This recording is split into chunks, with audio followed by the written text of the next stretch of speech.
What's up, YouTubers? We're going to take a snap look at the Hinderer knives Project X. This is the, as I'm calling it, the unobtainium knife. These will become available, and I think they're ramping up a lot of production. So this is just an initial look. The full review will come in a few weeks when I have this. I had to subscribe to every Instagram, every retailer outlet, and so forth, and go through every process I could to try to get one.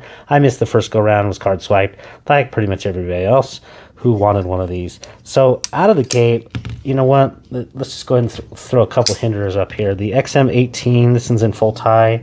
It's definitely a little bit longer blade, so it's going to probably be in the 3.75-ish blade length. The handle's about the same. The XM27, aka the XM24, I'll link my review of that one up there. But that's a 4-inch blade. Definitely a different beast. So I'd say that one's probably less in the running, but that gives you kind of a relative comparison. In terms of the blade stock, it does appear to be about the same. I haven't done measurements and that sort of stuff. Like I said, that'll be in the full review, but it does appear to be similar blade stock in hand. It feels a little bit thinner than the XM18, but you know, that's, I don't know. Like I said, I'll have to carry this one for a couple weeks. A few things out of the gate.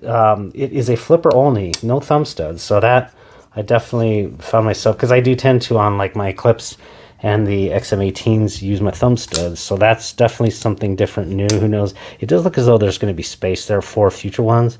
So I'm guessing there will be. Out of the gate, also, you can see there's no stop pin on the outside. It's completely internal to the blade. So it's built inside there. That is definitely an interesting thing.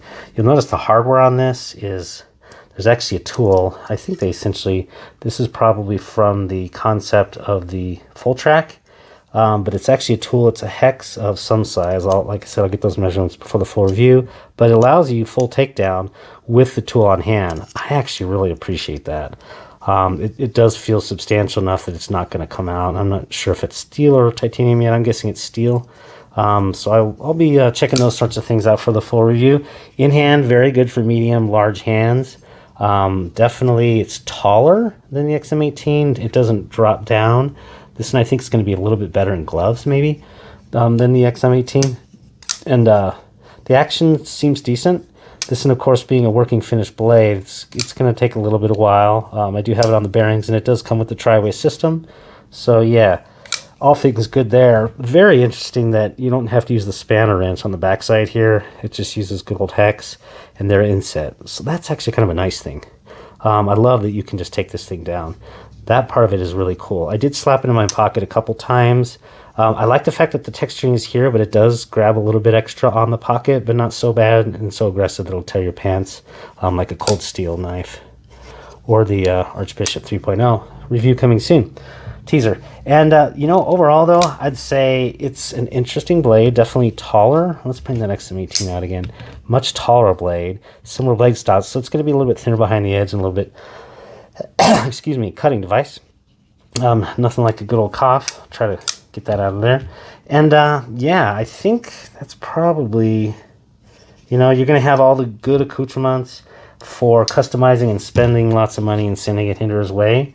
Which will be nice. But yeah, this one's in battle bronze, and that's just an initial look. I think on the whole, it's going to be pretty good. I'm definitely kind of liking that tall blade shape. It's reminding me of like the 80-20 slimlines. Kind of feels like that in hand too. So that might be the natural comparison of this knife. Another made in the USA alternative.